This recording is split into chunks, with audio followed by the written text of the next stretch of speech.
Bonjour à tous, bienvenue dans ce premier épisode de podcast Les secrets d'un acheteur. Aujourd'hui, pour ce premier épisode, je reçois Anthony, mon nouvel associé qui va s'occuper du développement commercial d'Agora. Salut Anthony. Salut Patrick. Anthony, ça fait plus de 10 ans qu'on se connaît. On s'est rencontrés lorsque j'étais chez Nestlé en tant qu'acheteur stratégique. On n'a pas toujours eu des moments faciles ensemble sur le management de projet, mais malgré tout, on a toujours su qu'on pouvait compter l'un sur l'autre. Et c'est pour ces raisons qu'on est resté en contact et en bons termes. Et nos discussions récentes sur le métier du commerce, l'évolution du commerce, entre les acheteurs, les commerciaux, nous ont quand même beaucoup rapprochés. Et c'est pour ça aujourd'hui que j'ai l'honneur de t'inviter dans ce premier épisode de podcast. Anthony, pour les gens qui ne te connaissent pas et qui nous écoutent, je te laisse te présenter. Comment t'en es arrivé là, dans le métier des achats, après toutes ces années dans le commerce ? Moi, c'est Anthony, j'ai 45 ans. J'ai un parcours professionnel qui est constitué d'expériences dans divers cabinets de conseil et sociétés de services, alors, principalement dans l'informatique. J'ai occupé différents postes de business developer à responsable d'offres, en passant par directeur d'agence, directeur régional, ce qui m'a permis d'avoir une vision assez complète de la relation client et aussi de bien comprendre les enjeux de transformation des entreprises. Et c'est ce qui me plaît aussi aujourd'hui, pourquoi échanger dans le cadre de ce podcast. Ce qui est une bonne chose parce que finalement, c'est cette relation qu'on peut avoir entre l'acheteur et le commercial qui nous intéresse aujourd'hui. Donc c'est une très bonne chose que tu aies toute cette expérience-là et que tu m'aies rejoint dans l'aventure Agora parce que ça va beaucoup nous apporter pour développer commercialement et de mieux comprendre les enjeux aussi de l'autre côté de la barrière. Exactement. Et du coup, quand tu dis que tu travailles dans les achats maintenant après tant d'années dans la vente, qu'est-ce qu'ils te disent tes copains ? C'est une petite surprise pour eux, parce que ça fait un moment que je travaillais dans l'informatique. Mais ceux qui me connaissent professionnellement, amicalement, savent très bien que je suis passionné en fait, par les domaines métiers de mes clients. Je suis assez curieux. Et c'est vrai que le domaine des achats est un secteur incontournable de par mon parcours et les différents postes que j'ai occupés. Donc, c'est ce qui est aussi intéressant par rapport à ça. Et du coup, comment tu vends Agora ? Qu'est-ce que tu dis sur Agora ? Qu'est-ce qu'on propose ? En fait, je leur explique qu'Agora est un cabinet de conseil qui aide les entreprises, et notamment les PME, PMI, à réduire leurs coûts, à mieux structurer leurs services achats et également les aider dans les enjeux de la décarbonation. Et j'aime bien aussi leur donner comme exemple qui est assez important pour nous, et c'est que beaucoup d'entreprises se focusent sur le fait de vouloir faire de la croissance. Et alors que nous, on est persuadés que de déjà passer par la réduction des coûts, la réduction des dépenses, si par exemple on fait 5% d'économie, ça équivaut à faire 15% de croissance de chiffre d'affaires. Donc je pense que c'est intéressant de se poser la question et pas forcément d'être que focus sur la volonté d'augmenter son CA. Et l'un n'empêche pas l'autre. Et l'un n'empêche pas l'autre. Quand les deux sont additionnés, c'est juste formidable. Clairement. Mais aujourd'hui, on considère, toi et moi maintenant, on considère qu'on peut d'abord faire des économies pour réinvestir intelligemment cet argent pour pouvoir apporter de la croissance. Exactement. Donc, et on sait que les entreprises ont beaucoup de choses à s'occuper, il y a beaucoup d'enjeux, le contexte économique n'est pas extrêmement favorable. Donc si on peut les aider, nous, avec Agora, à mieux anticiper ce sujet, à mieux maîtriser ce sujet des dépenses, voilà, on aura le sentiment de bien faire notre travail. Bon, t'as bien appris ta leçon, c'est bien. Tu sais très bien ce que sont les achats maintenant aujourd'hui. Donc, exactement. Je suis ravi de pouvoir en parler aujourd'hui avec toi parce que c'est vrai que ça a beaucoup évolué, cette relation entre vous et nous, entre guillemets. Et je trouve ça cool aussi parce que on se connaît depuis un moment, comme tu l'as dit. On a eu l'occasion de travailler ensemble il y a plus de 10 ans. On est toujours resté en contact. On est toujours resté en contact. Et c'est vrai que je trouve ça sympa aujourd'hui de pouvoir de mettre en public nos débats passionnés autour des achats et de la vente et du commerce. Donc voilà, c'est plutôt cool. Et toi, justement, comment tu définis ton rôle dans les achats en 2025 ? Concrètement, aujourd'hui, moi, les achats, je les considère comme très stratégiques dans l'entreprise. Pourquoi ? Parce qu'on externalise de plus en plus, on achète de plus en plus. Donc ça veut dire qu'on est majoritairement en collaboration avec des fournisseurs, des prestataires. Et l'expertise, elle est où ? Elle n'est pas chez nous, elle est chez eux. Moi, je considère aujourd'hui que c'est eux qui savent très concrètement comment travailler. Ça veut dire que si tu veux, toi, demain, être plus innovant, Mhm. plus performant, ça passe par les acheteurs. Parce que la création de ta valeur dans ton entreprise, elle passe pour moitié ou jusqu'à 80% par les achats. Donc, moi, ce qui me plaît aujourd'hui, c'est de travailler en collaboration avec les fournisseurs et de pouvoir trouver des solutions à des problématiques et vraiment de travailler en tant que partenaire. D'ailleurs, toi qui as travaillé longtemps dans ce côté commercial, comment tu as perçu cette évolution de la relation entre les acheteurs et les commerciaux vers un poil plus de partenariat? Bah, c'est vrai qu'il y a une grosse évolution en fait dans les relations entre les acheteurs et les commerciaux. Euh, Auparavant, les commerciaux étaient beaucoup plus armés sur leur offre. Il y avait une vraie différence de maîtrise, bien évidemment, ce qui est tout à fait logique. Une différence de maîtrise de leur offre, de leurs produits. Sauf qu'aujourd'hui, les temps ont changé. Les acheteurs sont beaucoup plus armés par rapport aux offres. Ils sont mieux informés, ils ont analysé, comparé les offres. Ils connaissent bien les enjeux aujourd'hui de leur service métier également. Et donc, c'est pour ça qu'il y a une vraie évolution où aujourd'hui, on peut plus simplement être un bon commercial pour négocier les prix. Il y a une vraie proposition de valeur à proposer aux entreprises et notamment aux acheteurs. Et toi, en tant qu'acheteur, justement, comment tu perçois cette évolution? Moi, j'ai l'impression qu'on est à la croisée des deux mondes. C'est-à-dire qu'il y a encore des anciens couples acheteurs commerciaux qui sont un peu à l'ancienne et qui sont encore là en train de se battre pour 3 centimes sur une offre, en train de Mhm. juste se battre, en train de négocier. Et je trouve que c'est un peu n'importe quoi. Et tu as cette nouvelle génération, dont je fais partie, qui considère aujourd'hui beaucoup plus un travail en partenariat, un travail de collaboration entre un fournisseur et un client.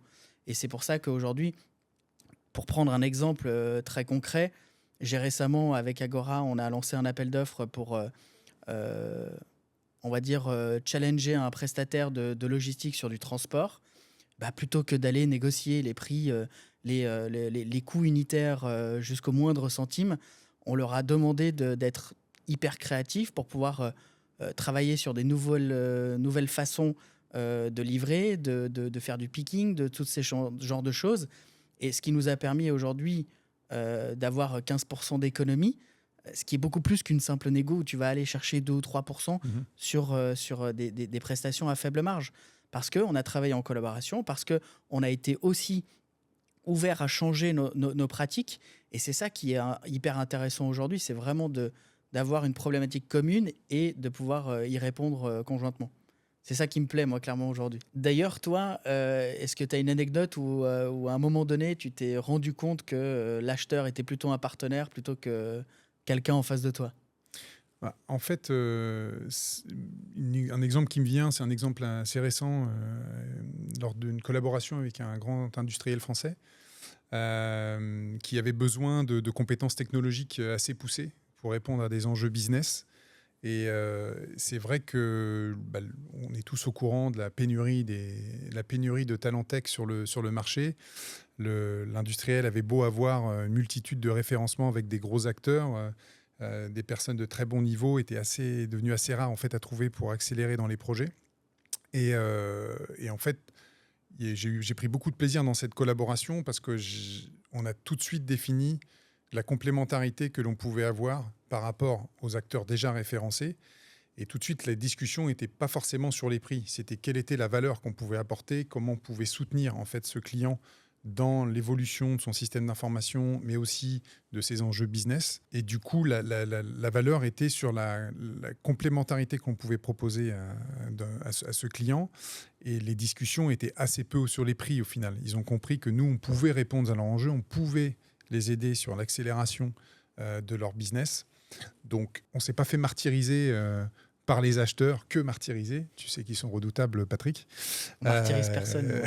On n'est pas là pour Non, ça. non, mais voilà, c'était très plaisant comme collaboration parce que, un, on sentait que l'on apportait de la valeur à ce client et deux, chacun était gagnant en fait. On n'a pas eu l'impression justement d'être trop pressé. On l'a été bien sûr, ça fait partie du jeu, mais le client était surtout conscient comment dire, des réussites qu'il pouvait avoir en travaillant avec nous. Donc, Et quand tu parles de ça aujourd'hui, ça veut dire que c'est pas uniquement moi dans mon petit bureau qui pense que la relation elle est en train d'évoluer très fortement. Comment tu la vois toi dans les prochaines années, cette évolution vraiment pas de martyrisation, mais de collaboration entre l'acheteur et le commercial? Alors, ça va prendre encore un peu de temps, mais comme on l'a déjà dit, c'est en train d'évoluer positivement. Mais clairement, à la fois les commerciaux doivent sortir dans leur rôle basique en fait de vente. C'est aussi d'apporter de la valeur sur la compréhension justement des enjeux, quels sont justement les retours sur investissement vont attendre les clients en investissant sur des projets. Il va vraiment falloir se focus sur le fait de passer de vendeur à conseiller, voire partenaire. Et Patrick, du coup, qu'est-ce qui, selon toi, explique cette évolution vers ce mode de fonctionnement? On peut pas continuer comme ça. Aujourd'hui, on était dans une mauvaise dynamique où en fait, il y a de plus en plus d'acheteurs, ce qui est une très bonne chose. Mais les commerciaux se préparent de plus en plus à avoir une négo finale avec voilà, quelques pourcents par-ci, par-là. Et du coup, ça veut dire quoi? Ça veut dire que les commerciaux, automatiquement, ils s'y attendent. Donc, ils vont garder un petit bout de gras sur l'offre. Voilà. Donc, finalement, on arrive à quoi? On arrive à l'acheteur qui va négocier. Sur la base de quoi? On ne sait pas bien, mais juste pour se faire plaisir, il va vouloir négocier. Le commercial, il va lui lâcher ses 3, ses 5, ses 10% en fonction du business dans lequel il est et la marge qu'il a. Et au final, on est dans cette philosophie où on est l'un contre l'autre et puis c'est celui qui sera le plus fort qui va négocier les 3, les 5 ou les 10%. Et on ne peut pas continuer comme ça. Donc c'est pour ça qu'aujourd'hui, plutôt que d'être sur un ring de boxe avec celui qui tape le plus fort, ben, on est l'un avec l'autre. Et je pense qu'on on va sortir de cette spirale négative de le commercial il est là pour vendre le plus et pour toucher son bonus à la fin de l'année. L'acheteur, il est plus là pour faire le maximum de savings et toucher son bonus à la fin de l'année. Non, je pense qu'on va aller vers beaucoup plus de partenariats et créer de la valeur ensemble. Et toi, en tant qu'ex-commercial, et toi qui as côtoyé maintenant ces deux côtés, comment, c'est quoi ta perception des choses? Bah, ma perception, c'est que ça va prendre encore un peu de temps, mais les choses sont en train de changer. Et je trouve qu'il y a une vraie tendance à ce que la collaboration soit de plus en plus efficace entre acheteurs et commerciaux. Et clairement, c'est pas pour me déplaire. Et est-ce que tu penses que les entreprises sont prêtes pour ça? En fait, quand on dit les entreprises, pour moi, c'est à la fois les clients et les fournisseurs. C'est-à-dire qu'il faut, il faut que les entreprises prennent conscience que sur des deals, il ne faut pas qu'il y ait une société qui soit lésée, si on veut vraiment opter pour ce mode partenarial. Donc, je pense qu'on va vers la bonne direction. Il y a encore un peu de boulot, mais voilà, les entreprises qui ont conscience qu'il ne faut pas trop abuser commercialement quand on travaille avec un client. Donc, je trouve qu'on est effectivement sur le bon chemin. Maintenant, il faut que les entreprises, donc quand je dis les entreprises, c'est à la fois les clients et les fournisseurs, faut être conscient que pour un partenariat, il faut que tout le monde s'y retrouve. Donc, je trouve qu'il y a de plus en plus d'entreprises qui prennent conscience de cela, et notamment, on sait que dans les enjeux principaux des acheteurs en 2025, le fait d'avoir des fournisseurs solvables fait partie des enjeux majeurs. Bah, ça passe aussi par un partenariat où on fait attention à bien traiter ses fournisseurs. Et à l'inverse, il faut aussi que les fournisseurs traitent bien leurs clients et leur proposent de la valeur. Donc pour moi, c'est un deal gagnant-gagnant, quoi. C'est drôle ce que tu dis parce que moi j'ai toujours dit on n'a que les fournisseurs qu'on mérite. Très concrètement, c'est de la manière dont tu les traites qu'ils te traitent aussi en retour. Exactement. Quand on voit notre relation aujourd'hui, malgré des périodes quand même douloureuses sur des projets qui avaient du mal à sortir ou c'était vraiment très très dur, on a toujours su garder cette relation-là, se regarder droit dans les yeux, trouver des solutions ensemble. Et c'est parce qu'on se respectait et qu'on respectait notre fonction commune. Et on avait un seul et même objectif ensemble, c'était de sortir le projet. Sortir le projet, que les objectifs soient atteints, et c'est clair. Et dans les moments difficiles qu'on a évoqués, c'est vrai que on savait qu'on pouvait compter l'un sur l'autre. C'était important. Alors, c'est une question de personne, c'est de l'humain. C'était bien évidemment via nos 2 entreprises également, parce qu'on était les représentants chacun de nos entreprises, mais c'est aussi de l'humain. C'est bien, j'aime bien dire aussi, c'est bien le nom qu'il y a sur la façade de l'entreprise, mais c'est aussi les gens qui sont dedans qui font le succès des projets. Bah, clairement, un acheteur et un commercial sont des humains. Donc, c'est la relation humaine et c'est un intuitu personnel aussi, hein, et c'est pour ça que ça m'amène à une question où, soyons honnêtes, il y a des bons et des moins bons acheteurs que tu as sûrement croisés. Comment tu t'adaptes en fonction de ces différentes typologies d'acheteurs?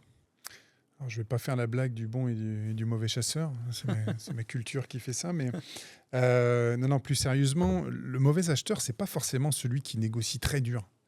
Moi, ma perception d'un acheteur avec qui n'est pas très sympa de travailler, c'est un acheteur qui n'est pas franc, qui manque un peu de transparence sur les process achats, qui va, par exemple, solliciter plusieurs fournisseurs sans les prévenir qu'ils sont tous consultés. Et du coup, justement, Patrick, à l'inverse, nous, les commerciaux, on pense souvent que les acheteurs ne sont là que pour négocier les prix. Donc, à quoi tu réponds à ça? Il n'y a pas que les commerciaux qui pensent ça. C'est pas totalement faux de dire qu'un acheteur, sa fonction principale, c'est de réduire les coûts en entreprise. Ça, c'est plutôt vrai. En revanche, c'est pas forcément que en négociant. Et aujourd'hui, tu as... j'ai l'impression qu'il y a 3 types d'acheteurs en entreprise. Un, tu as l'acheteur basique. C'est celui qui va avoir une marge de manœuvre très limitée. Il va négocier quelques pourcents sur le devis du fournisseur que le client interne ou le business a choisi. En 2, tu vas avoir l'acheteur intermédiaire. Lui, il a une marge de manœuvre un peu plus forte. Il va participer à la sélection finale. Il va lancer les appels d'offres. C'est lui qui va participer à la rédaction du cahier des charges. Donc lui, il va, dans la majorité des cas de ce qu'on peut voir aujourd'hui dans les achats, participer au choix final. Et enfin, tu as l'acheteur stratégique, comme je l'appelle, qui est, lui, beaucoup plus impliqué dans le choix final. Il va travailler avec ses fournisseurs, il va challenger ses fournisseurs, il va être force de proposition aussi par rapport au choix final, et il va avoir une marge de manœuvre qui est beaucoup plus forte en collaboration avec son équipe, avec son binôme de business. Et je risque à dire aussi qu'il y a un qui sort un petit peu du lot. On le voit très peu, mais c'est vraiment l'acheteur Gold plus. C'est le directeur achat qui est membre du CODIR. Parce que toute entreprise aujourd'hui a un CODIR. Malheureusement, souvent sont les achats. Mais malgré tout, toutes les décisions stratégiques de l'entreprise impactent des coûts, impactent des achats, impactent des dépenses.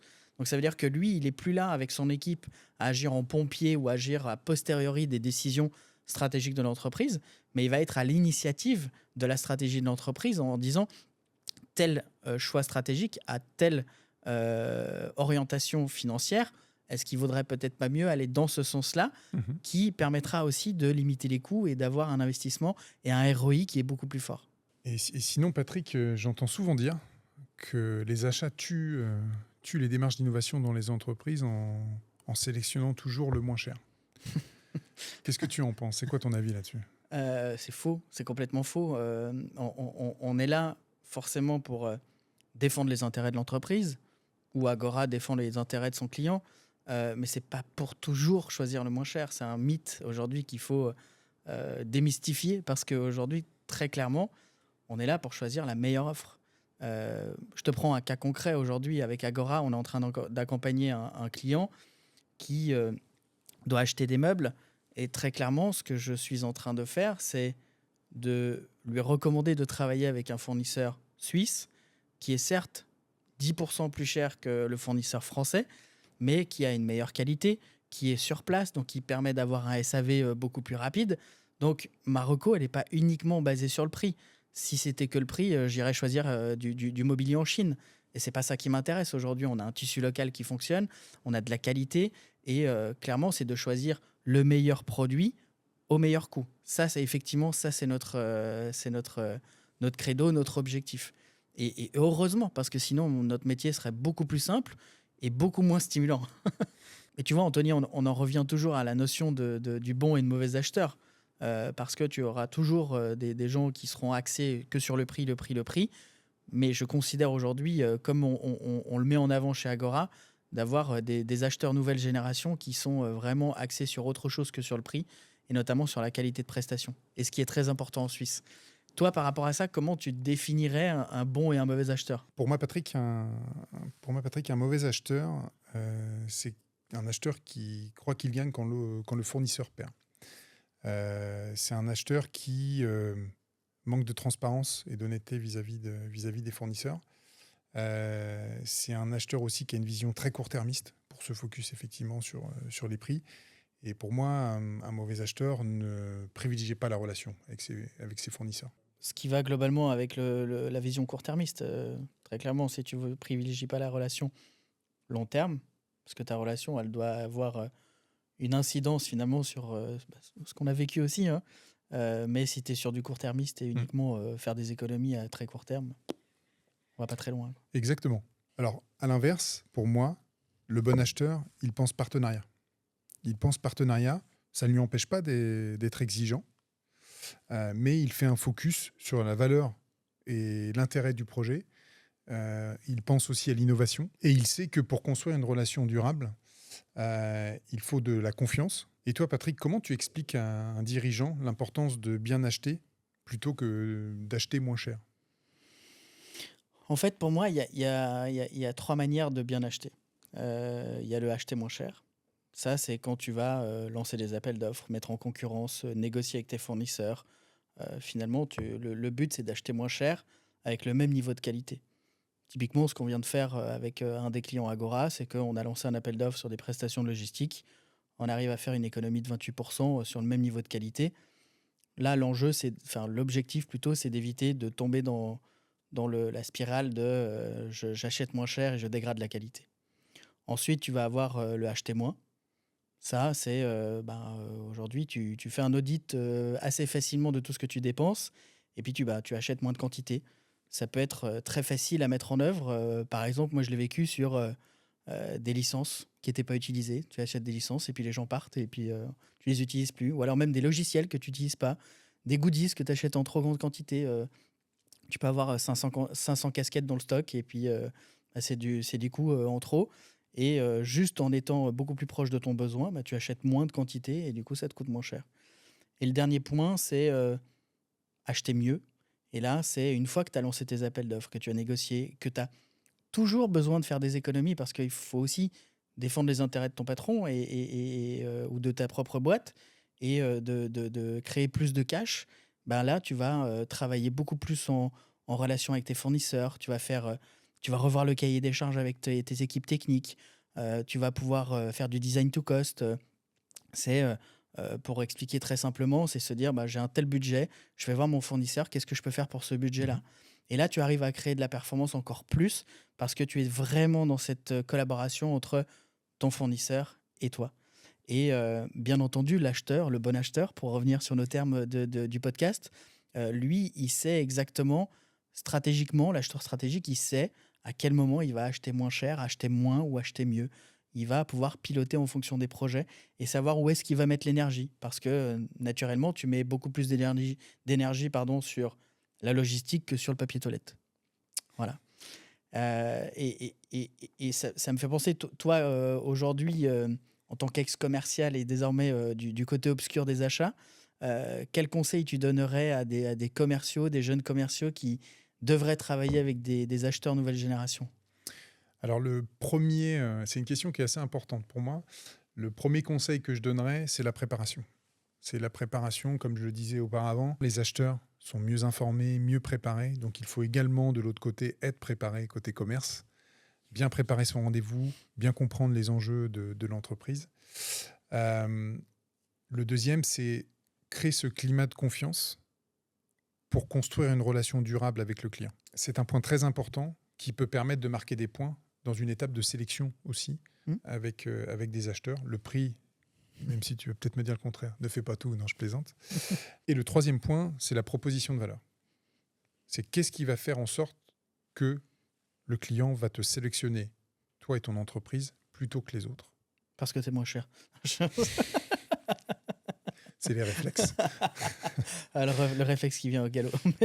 Non mais voilà, mais on va dire, pour revenir à cela, en conclusion, et en synthèse, si j'avais des conseils à donner, c'est ça. C'est la préparation en amont, euh, la construction d'un climat de confiance avec son acheteur et son client, et également le travail sur la proposition de valeur, qui est extrêmement important. Et c'est justement cette collaboration qui nous a rapprochés tous les deux et qui a fait qu'on a énormément discuté de cette évolution du commerce et de notre relation entre acheteurs et commerciaux.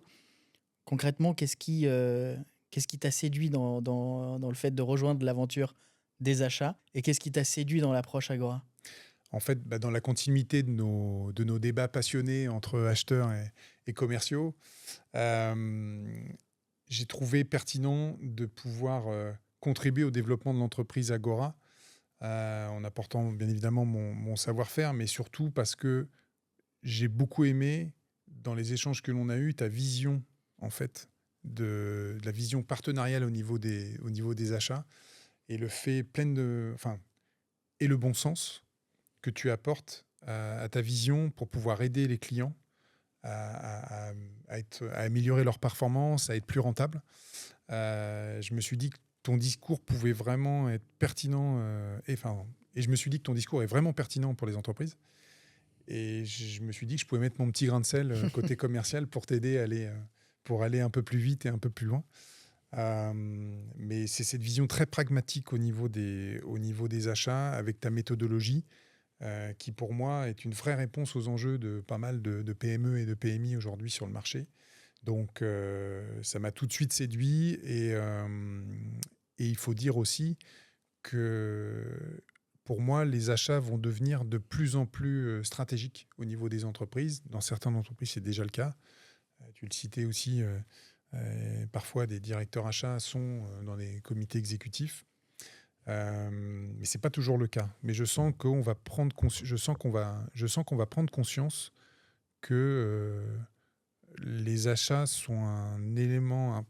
Je sens qu'on va prendre conscience que les achats sont un facteur déterminant de performance pour les entreprises. J'en suis clairement convaincu. Si aujourd'hui j'ai créé Agora, c'est parce que j'en suis convaincu et que j'estime que les entreprises, elles, sous-estiment trop la force et la valeur ajoutée d'avoir des achats stratégiques dans l'entreprise.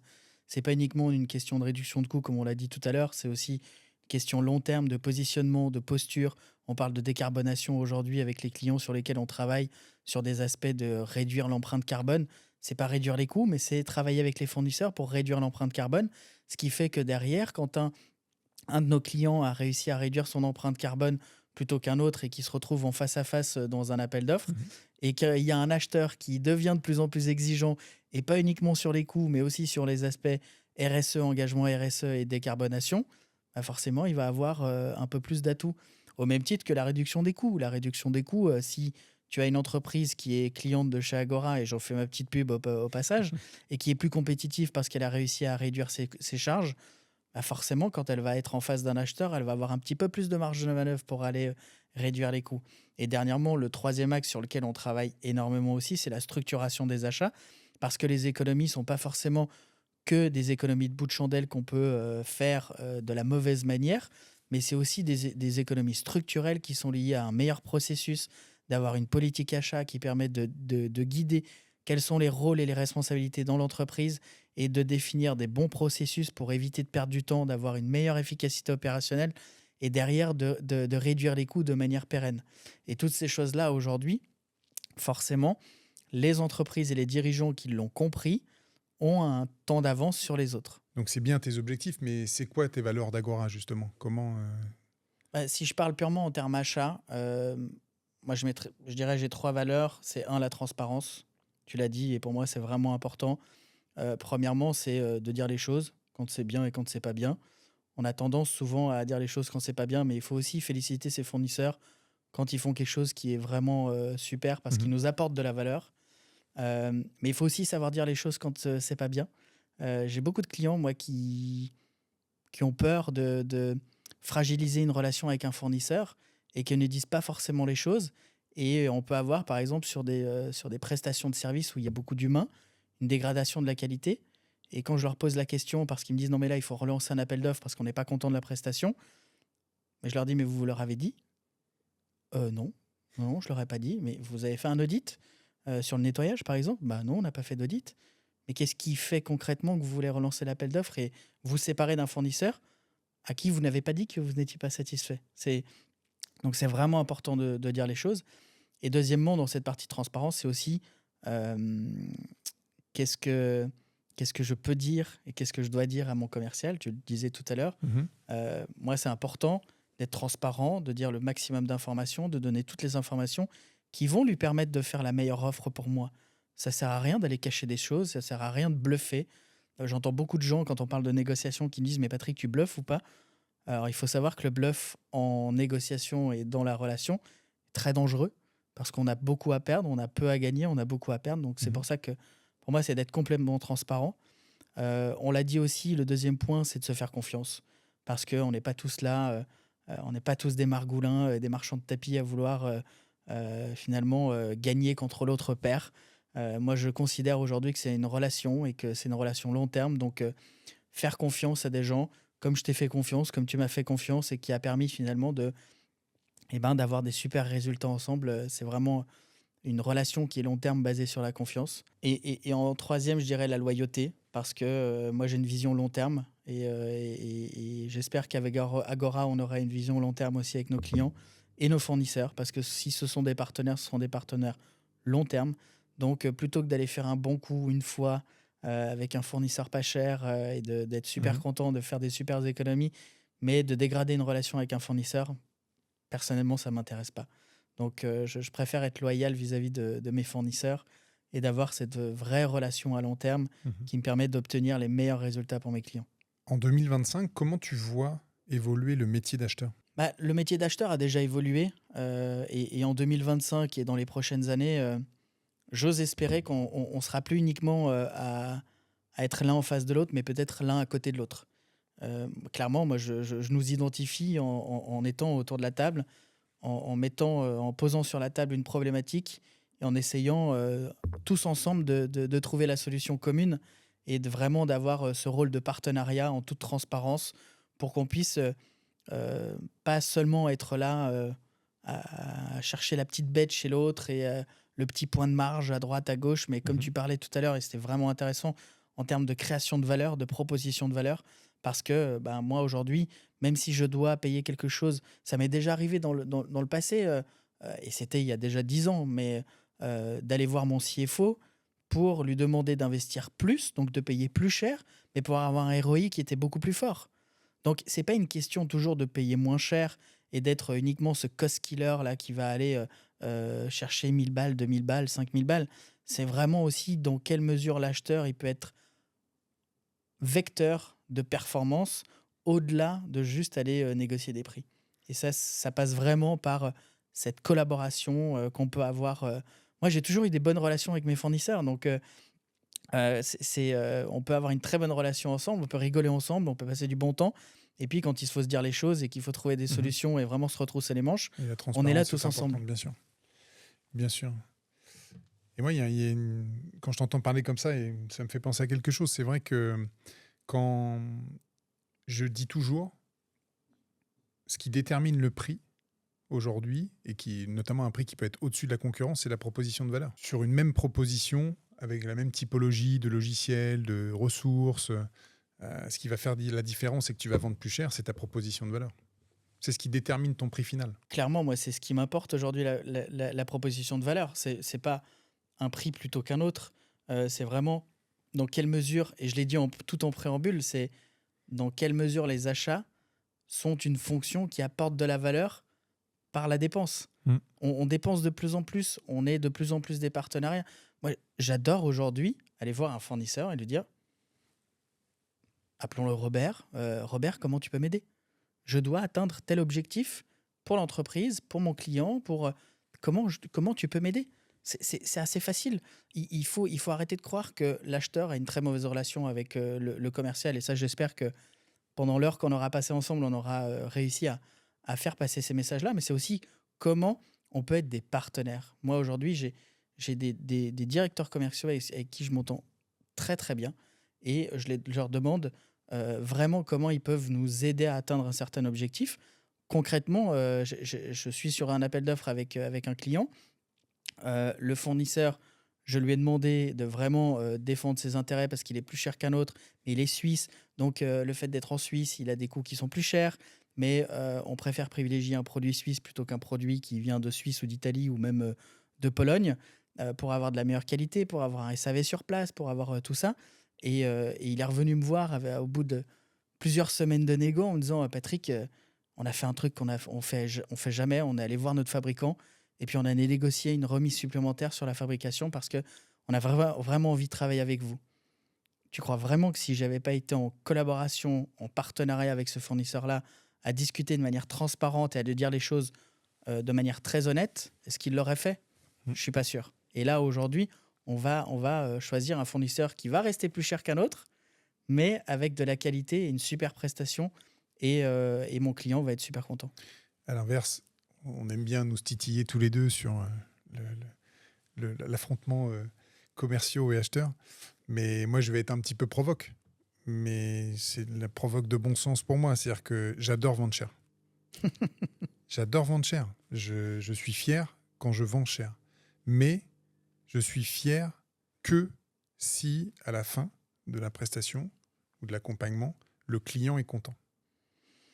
Si le client est content et qu'il a le smile et qu'il me remercie, ok, je suis content parce que j'ai vendu cher, mais je suis surtout content parce qu'il est satisfait. Ok, j'ai vendu cher, mais le client en a pour son argent. Et généralement, on a les remerciements, il y a la satisfaction, et c'est clairement ce qui m'importe. Parce que de vendre cher et qu'il n'y a pas de satisfaction derrière, vous le faites une ou deux fois max, après c'est terminé. Et comme tu le disais, tu parlais de loyauté, tu parlais de fidélité et de construction de partenariat. Pour moi, c'est extrêmement important de créer des relations sur le long terme. Moi, j'ai des petites anecdotes où, comme tu le sais, certains le sauront en écoutant ce podcast, je suis originaire de Normandie. Ça fait des années que j'y travaille plus, mais j'ai encore des contacts avec des clients et notamment des acheteurs en Normandie parce qu'on a apprécié travailler ensemble. Et vous voyez, ça n'a pas empêché que je faisais partie de ceux qui étaient les mieux positionnés au niveau des prix, mais ils étaient toujours satisfaits en fait, de l'accompagnement. Donc c'est ce qui est un global et c'est ce que tu prônes notamment avec Agora. Et ce qui m'a beaucoup plu dans la démarche, c'est d'apporter déjà la satisfaction sur les objectifs, les enjeux des entreprises. C'est vraiment le focus qu'on doit avoir et pas penser que c'est simplement les prix, quoi. C'est ce qui est important. Sinon, Agora, c'est pas une boîte de cost-killing. C'est surtout pas comme ça que les gens doivent nous percevoir. Non, parce que moi, je trouve que c'est une vision un peu trop réductrice du métier des achats. Oui, mais on peut l'avoir, Patrick. Tu peux comprendre qu'on peut l'avoir. On peut l'avoir, mais j'ai aucun problème. Aujourd'hui, c'est tout l'enjeu, finalement, de tout ce qu'on peut faire avec Agora et la communication qu'on peut faire autour de ça. C'est pour aussi montrer que les achats, c'est pas uniquement les acheteurs, les mauvais acheteurs, qui négocient uniquement le cost-killing, etc. On peut, dans certains cas, être en mode cost-killing. On peut avoir, vu ce qui se passe aujourd'hui, on a vécu la crise du Covid, on a vécu l'Ukraine, on a aujourd'hui en Suisse les 39% de douane avec les US. Ça veut dire que automatiquement la marge de tout l'écosystème en Suisse va être impactée.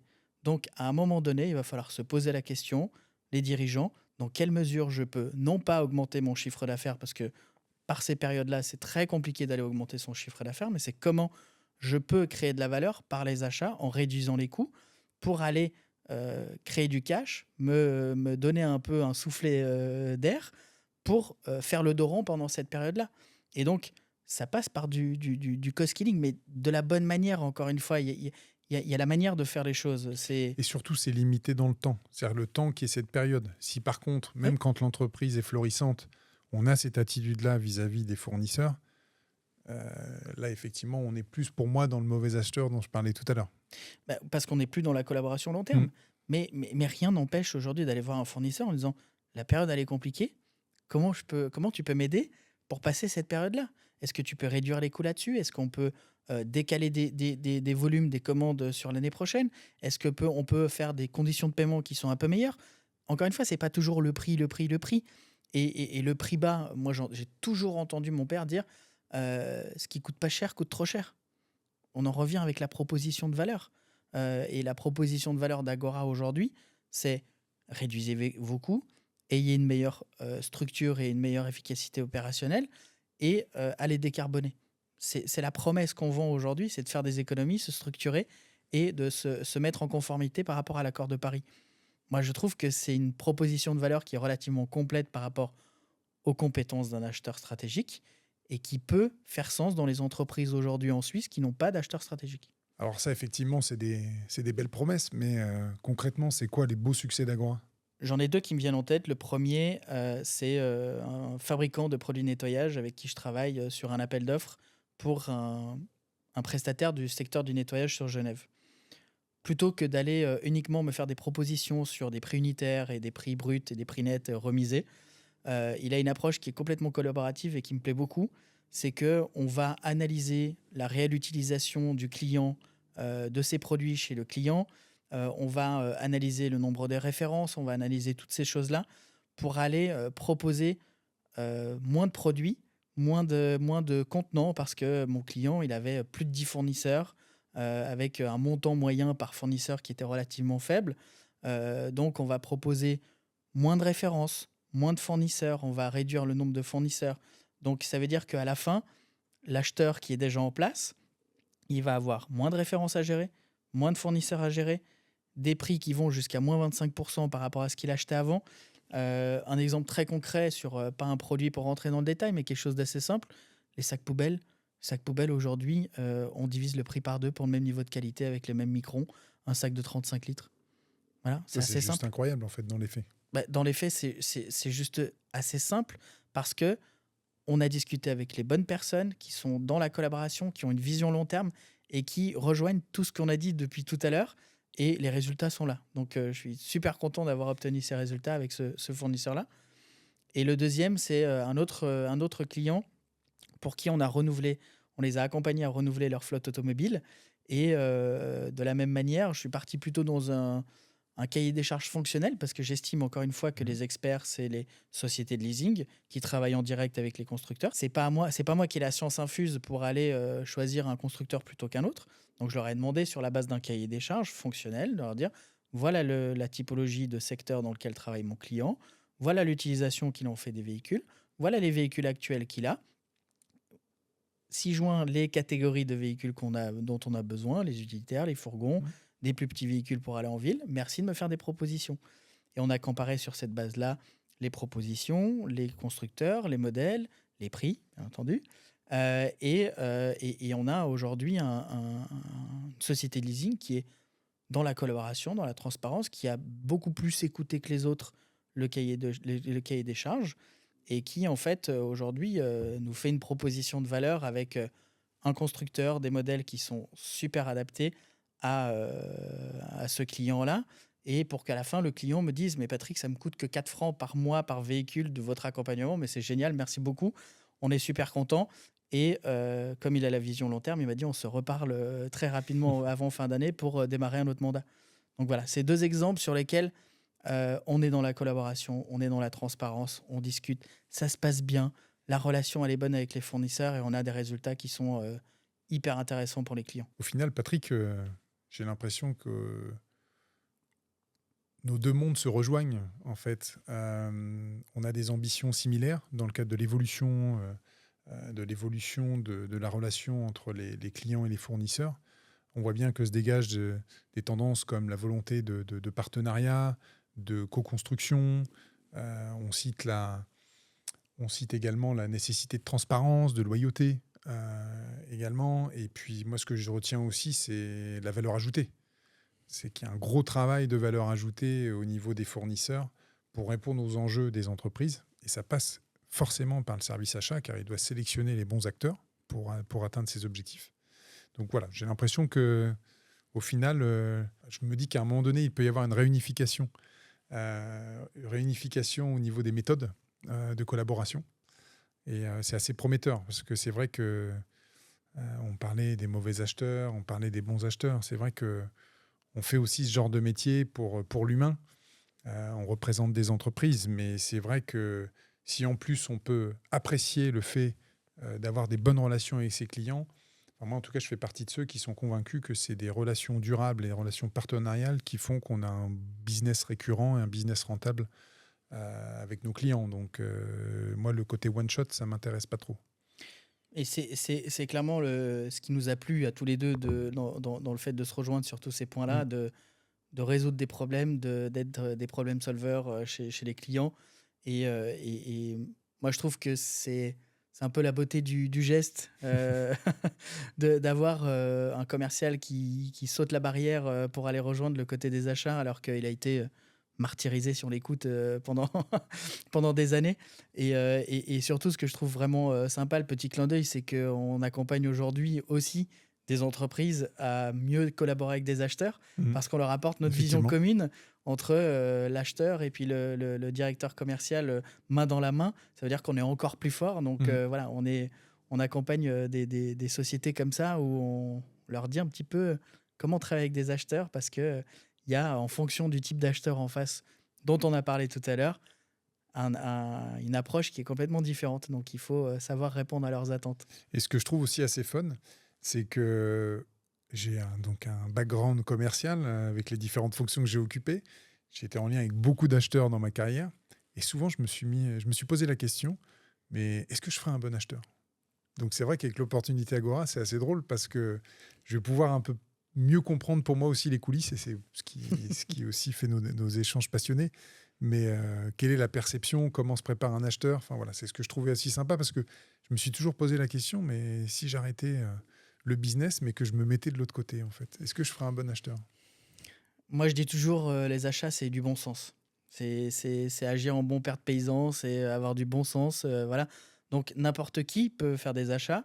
On le fera plus ou moins bien en fonction des compétences qu'on peut avoir. Clairement, avec Agora, ce qu'on essaye d'apporter, c'est une expertise, Mhm. c'est une compétence très particulière, c'est aussi une expérience.